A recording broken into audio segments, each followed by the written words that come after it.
ऋषि पंचमी की कथा।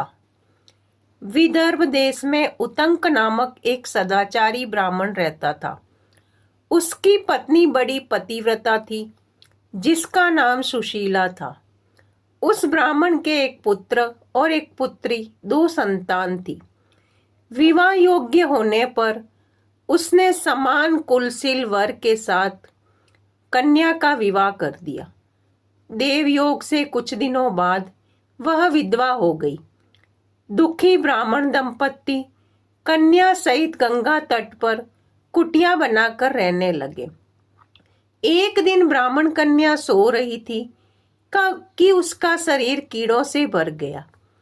कन्या ने सारी बात माँ से कही। माँ ने पति से सब कहते हुए पूछा, हे प्राणनाथ, मेरी साध्वी कन्या की यह गति होने का क्या कारण है? उतंक ने समाधि द्वारा इस घटना का पता लगाकर बताया कि पूर्व जन्म में भी यह कन्या ब्राह्मणी थी। इसने रजास्वला होते ही बर्तन छू दिए थे। इस जन्म में भी इसने लोगों की देखा देखी ऋषि पंचमी का व्रत नहीं किया, इसलिए इसके शरीर में कीड़े पड़े हैं। धर्मशास्त्रों की मान्यता है कि रजास्वला स्त्री पहले दिन चंडालिनी, दूसरे दिन ब्रह्मघातिनी और तीसरे दिन धोबिन के समान अपवित्र होती हैं। वह चौथे दिन स्नान करके शुद्ध होती हैं। यदि ये शुद्ध मन से अब भी ऋषि पंचमी का व्रत करे तो इसके सारे दुख दूर हो जाएंगे और अगले जन्म में अटल सौभाग्य प्राप्त करेगी। पिता की आज्ञा से पुत्री ने विधि पूर्वक ऋषि पंचमी का व्रत और पूजन किया। व्रत के प्रभाव से वह सारे दुखों से मुक्त हो गई। अगले जन्म में उसे अटल सौभाग्य सहित अक्षय सुखों का भोग मिला। ऋषि पंचमी व्रत की दूसरी कथा। सतयुग में विदर्भ नगरी में सियंजित नामक राजा हुए थे। वह ऋषियों के समान थे। उन्हीं के राज में एक कृषक सुमित्र था। उसकी पत्नी जयश्री अत्यंत पतिव्रता थी। एक समय वर्षा ऋतु में जब उसकी पत्नी खेती में कामों में लगी हुई थी तो वह रजास्वला हो गई। उसको रजास्वला होने का पता लग गया, फिर भी वह घर के कामों में लगी रही। कुछ समय बाद वह दोनों स्त्री पुरुष अपनी अपनी आयु भोग कर मृत्यु को प्राप्त हुए। जयश्री तो कुत्या बनी और सुमित्र को रजास्वला स्त्री के संपर्क में आने के कारण बैल की योनि मिली। क्योंकि ऋतु दोष के अतिरिक्त इन दोनों का कोई अपराध नहीं था, इस कारण इन दोनों को अपने पूर्व जन्म का समस्त विवरण याद रहा। वे दोनों कुतिया और बैल के रूप में उसी घर में अपने बेटे सुचित्र के यहाँ रहने लगे। धर्मात्मा सुचित्र अपने अतिथियों का पूर्ण सत्कार करता था। अपने पिता के श्राद्ध के दिन उसने अपने घर ब्राह्मणों को भोजन के लिए नाना प्रकार के भोजन बनवाए। जब उसकी स्त्री किसी काम के लिए रसोई से बाहर गई हुई थी तो एक सर्प ने रसोई की खीर के बर्तन में विष वमन कर दिया। कुतिया के रूप में सुचित्र की माँ कुछ दूर से यह सब देख रही थी।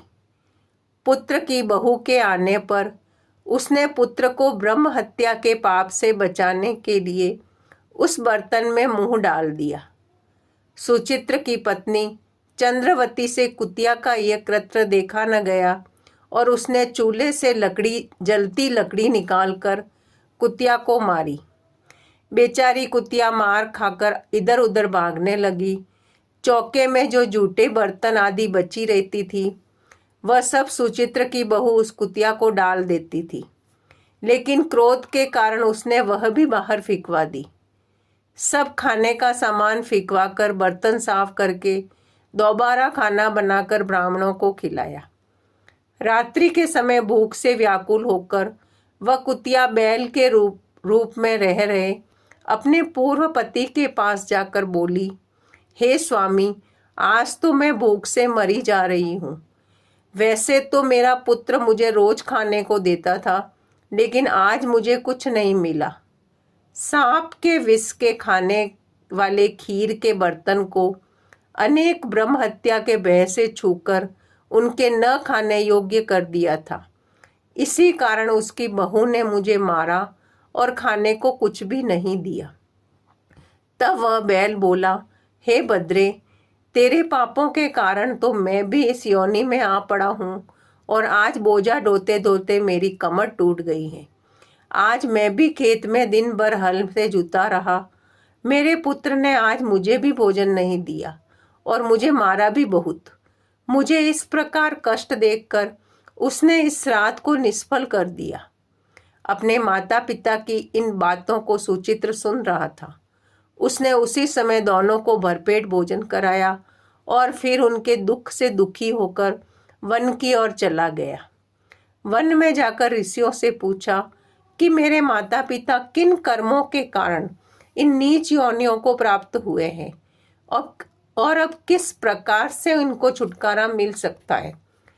तब सर्वोत्तमा ऋषि बोले, तुम इनकी मुक्ति के लिए पत्नी सहित ऋषि पंचमी का व्रत धारण करो और उसका फल अपने माता पिता को दो।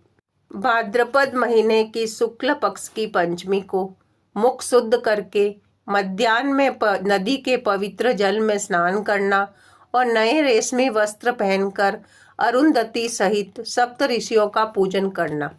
इतना सुनकर सुचित्र अपने घर लौट आया और अपनी पत्नी सहित विधि विधान से पूजन व्रत किया। उसके पुण्य से माता पिता दोनों पशु योनियों से छूट गए।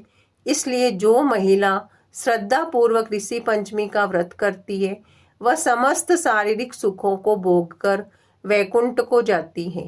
राधे राधे।